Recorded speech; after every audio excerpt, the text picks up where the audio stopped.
Ассаламу алейкум кыргыз элим. Бардыгыңыздарга кутмандуу таң. Мен бардык кыргыз элине бир туугандарым деп кайрылып кетем.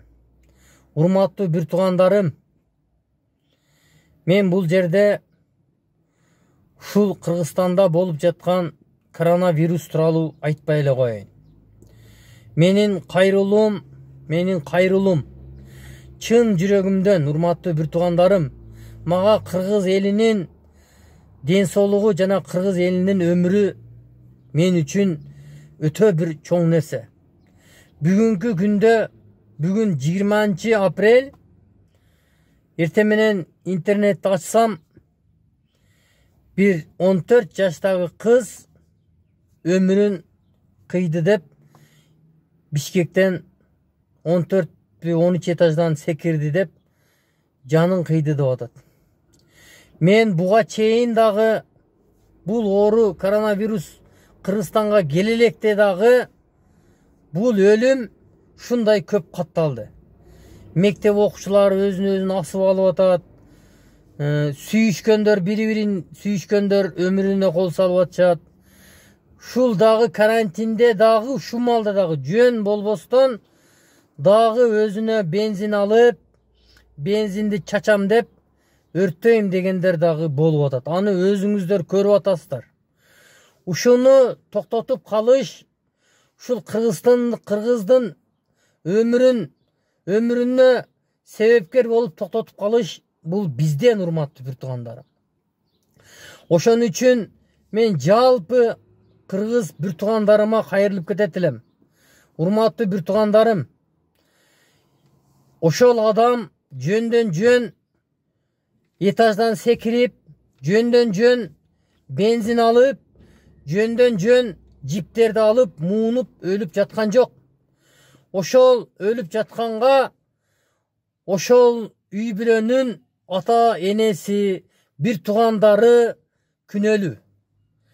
Бир жаман сөз менен урушат, жаман сөздөр менен урушат, бир нерсени жоготуп жүрсө, бир айыптуу иш кылып койсо, ошол нерсе менен ошол бул дүйнөдөн көзүн жумуп, өзүнүн жанын кыйып атат. Урматтуу ата энелер, урматтуу ошо бир туугандарым, кыргыз бир туугандарым, ошону биз айтып жеткизишибиз керек. Урматтуу жалпы кыргыз элим, ушул өзүнүн жанын кыйган адамдарга бүгүнкү күндөн баштап ким укса, бул нерсени башына түйүп алуу максат, урматтуу бир туугандарым. Өз жанын кыйганына бейишке кириш жок. Бейишке кириш жок. Тозокко дагы кириш жок. Өз жанын кыйган адам бул өтө жаман нерсе, урматтуу бир тууганым. Кичине бир Алланын бир сыноосуна чыдабай, кичине эле бир урушка, сен андай кылдың, мындай кылдың, сен ушундай кылганда ушундай болбойт эле деген үчүн ошол нерсени жипти алып, этаждан секирип, ушу өлсөм мен силерден кутуламбы деген максатта өлүп атат, бирок кечирип коет ошол адам. Өлсө кутулбайт, өлсө кайра тутулат. Алланын ушундай азабы бар. Бу жан. Биз өзүбүздүн жанга биз ээ боло албайбыз. Бу жан Аллах Таалам берген жан, өзүнүн рухунан үйлөгөн жан, кайра жанды Аллах Таалам өзү алат, ырыскыбыз түгөнгөндө. Шашылбай туруңуз өлгөнгө. Алла биздин ырыскыбызга жазган күнү өлөбүз. Ошон үчүн айтат, бежал өлүмдөн сактады, Кудайым деп дуа кылабыз.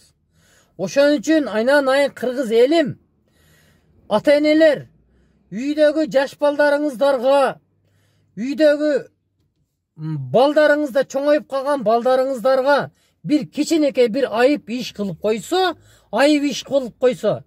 ошону кайра жемелеп урушкандан пайда жок. Өткөн иш өттү, кеткен иш кетти. Ал кайта урушкандан кийин кайра ордуна келбейт. Ошону сиз шундай катуу урушуп, ошол этаждан секирип, ошол жиптерди алып, өзүнө өзүнүн жанын кыйып атат. Ошого сиз себепкер болуп калбаңыз. Ошон үчүн урматтуу бир туугандарым, кыргыз өзү аз калкпыз, өтө аз, 6 миллион. Бул көп жылдан бери ушу модага айланып кетип атат. Өзүнүн жанын кыйып, өзүн оңой эле муунуп алсам, оңой эле өлүп калат экенмин депчи. Өлүм бул жашоонун башталышы. Муну чоң алымдар дагы айтып берет сиздерге. Өлүм өлсөм эле кутулам, болду, жан учуп кетти. Жок. Өлдүңүз, өлүмдүн ошол жерде кайра башталышы. Сиз өлбөйсүз, бул жан чыгып кетет. Урматтуу бир туугандарым, ошон үчүн ушул нерсени, эртең мененки нерсени ушундай Кыргызстанда кырдаал оор болуп турганда, оор болуп, ар үйдө карантинде жатканда ушул нерселер дагы кайталанып атат. Өзүнүн жанын кыйып, өзүн муунтуп, мына бүгүн түнү 20 апрелде эртең менен деп атат, бирөө 14 жаштагы кыз, секелек кыз өз жанын кыйып секирди деп атат. Ошон үчүн урматтуу бир туугандарым, келиңиздер, жетпегендерге жеткизейли. Мен шуну айта берип чарчадым, айнанайын бир туугандарым. Силер жеткизгиле, ата-энелер жеткизгиле. Муунуп, өзүңдү өзүң жанын кыйсаң болбойт экен. Өзүңдү өзүң муунтсаң болбойт экен. Өмүр бою асылып турат экенсиң. Бейишке ам кирбейт экенсиң. Тозокко да кирбейт экенсиң деп. Мен муну жагыныш үчүн сиздерге акыл үйрөтүш үчүн айтып аткан жокмун. Кичинекей видеого баласын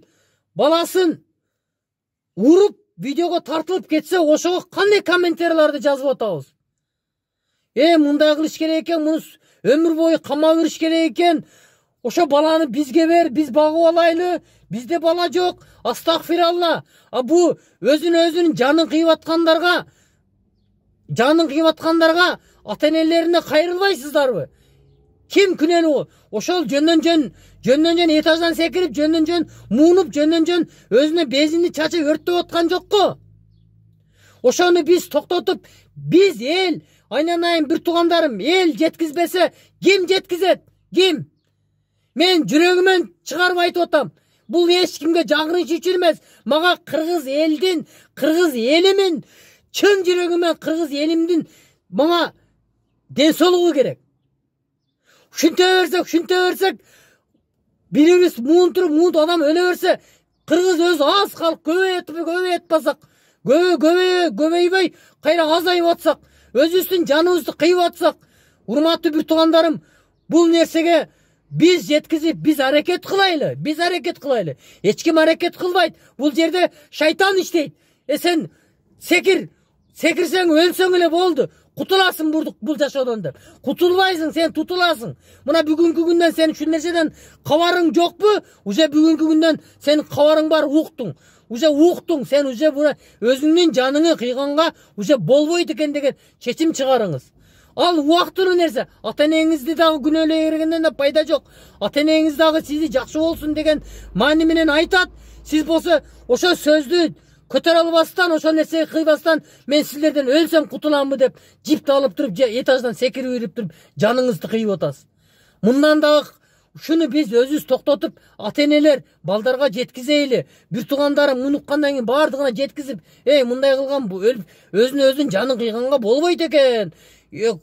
Кой деп ушул нерсени токтотуп калсак, биз үчүн жакшы. Муну эч ким жеткизген дагы, жеткизип айтпайт дагы. Рас болуп тур муну өлүп калса, өлсө өзүнүн шору да дейт. Бирок биздин шорубуз болуп атат го, биздин кыргыз элибиз бул дүйнөдөн көздөрүн жумуп, таза ден соолугу таптаза адамдар өзүнүн жанын кыйып атышат. Ошон үчүн мен сиздерге кайрыларым, урматтуу бир туугандар, ата-энелердин балдары, өзү бардыгыбыз ушул нерсени балдарга туура жеткизейли. Өтүп кеткен иш үчүн эч качан өкүнүп балаңызды урушпаңыз. Болду, болор иш болду. Аны айтканда сиз ал ордуна келбейт. Ошол нерсени айтып жүрөгүнө тийип коюп атасыз. Ошол барып туруп жип алып туруп муунуп өлүп алып атат.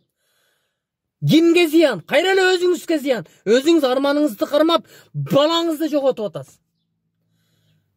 Бул ооруга коронавирусқа чейин эмес, канча адам мектеп окуучулары жанын кыйды. Канча адамдар муну өлүп алды. Бекеринен өлдү ошолор.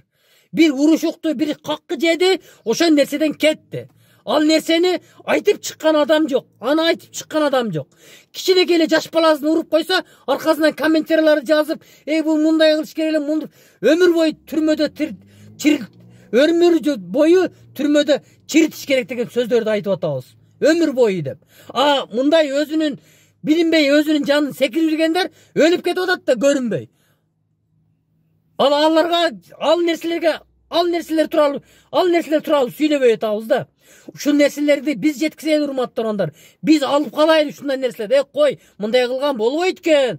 Koy aynanayın, bezin çaçıp özüң örttөгөн bolбойт экен. Пайда жок экен. Sen bezining çaçıp özüң örttөп, ölüp kete turgan bolsoң, ölüp kete beresin boldu. Kеңиздер, assalamu alaikum. Bardыңыздарға кутмандуу таң. Şu nerseni токтотконго аракет кылайлы урматтуу бир туугандарым. Сиздерден сураныч. Бардыңыздарға ассаламу алейкум рахматуллахи ва баракатуху.